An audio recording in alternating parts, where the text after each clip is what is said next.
দেখাবো একটা জিনিস, সেটা হচ্ছে রেড নেপিয়ার ঘাস, যেটা আমার গরুকে খাওয়ানো হয়, সেটা দেখাবো। চলো, রেড নেপিয়ার ঘাসটা কী হয়।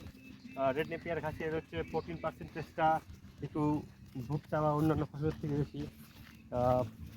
প্রোটিন পার্সেন্টেজটা তো আছেই, সাথে সেটা দেখাবো। এখানে একটা লাগানো আছে, তো চলো সেটা দেখাই এবং তোমার সঙ্গে দেখতে থাকো। চলো কাটি। এই যে এখানে দেখতে পাচ্ছ রেড নেপিয়ার ঘাস লাগানো আছে, ঠিক আছে। এই যে এগুলো হচ্ছে রেড নেপিয়ার ঘাস, না এটা হচ্ছে বাজরা সম্ভবত, এটা হচ্ছে বাজরা, ঠিক আছে।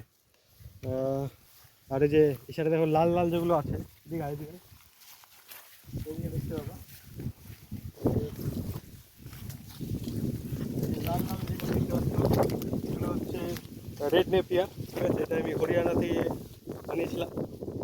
তো রেড নেপিয়ারটা খাওয়ালে নাকি গরুর মানে যে খাদ্যর যে ইয়েটা থাকে, সেটা হচ্ছে প্রোটিন পার্সেন্টেজটা অনেকটাই বেশি। সেই কারণে আমি লাগাইছিলাম, কিন্তু সেটা যাই হোক পরিচর্যার অভাবে হোক বা কোনো কারণে সেটা হয়তো গ্রোথটা ঠিকভাবে হয়নি, তবে যাই হোক অনেকটা ভালো মতন বেড়েছে। আর এটা যখন লাগানো হয়েছিল না, তখন হচ্ছে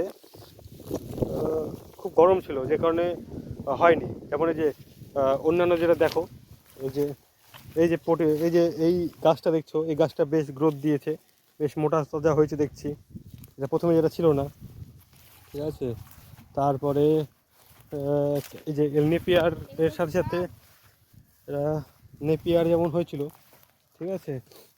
তো এই ঘাসগুলো লাগানো হয়েছিল গরুকে খাওয়ানোর জন্য।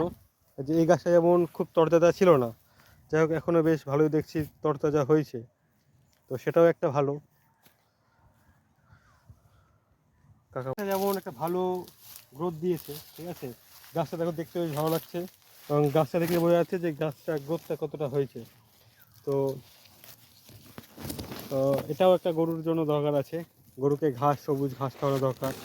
এবং এই যে এই গাছটার যে গ্রোথটা দেখো, তাহলে বুঝতে পারবে গাছটা বেশ তরতাজা হয়েছে, ঠিক আছে। অন্যান্যগুলোও হয়েছে, কিন্তু এটা সব থেকে বেটার মনে হয়। এবং যাই হোক এটা ভালো বিষয় হচ্ছে এটার একটাই যে এটার যে ধরো একটা যে কাটিং তৈরি হবে, সেই কাটিংটা যদি কেটে আবার অন্য কোথাও লাগানো যায়, সেটা যদি জল টল থাকে বা জল দেওয়া যায়, তাহলে সেখান থেকে আবার গাছ শুরু হবে। এবং এটা দীর্ঘদিন থাকে, প্রায় 5-7 বছরের মতন থাকে, যে একটা গাছ থেকে 7-8 বছর ফসল পাওয়া যাবে, মানে এই ঘাসটা পাওয়া যাবে গরুকে খাওয়ানোর জন্য। সেটা একটা খুব ভালো উপায়, ঠিক আছে। আর যেটা বলতে চাইছিলাম যে এটা পরিচর্যার দরকার আছেই, সার গোবর সার দিলে সেটা আরও গুরুত্বপূর্ণ হয়ে দাঁড়াবে, এটাই হচ্ছে বিষয়। এবং এগুলো পিস পায় একটা 5 টাকা, 3 টাকা, 2 টাকা করে বিক্রি হয়, এটা একটা ভালো দিক, ঠিক আছে। তো দেখা হয়ে গেল আজকে রেড নেপিয়ার। তো বাই। ভিডিওগুলি ভালো লাগলে লাইক, কমেন্ট, শেয়ার এবং সাবস্ক্রাইব করবেন, এবং আমার সাথে থাকবেন পরবর্তী কোনো নতুন ভিডিওর জন্য। সবাইকে ধন্যবাদ, বাই।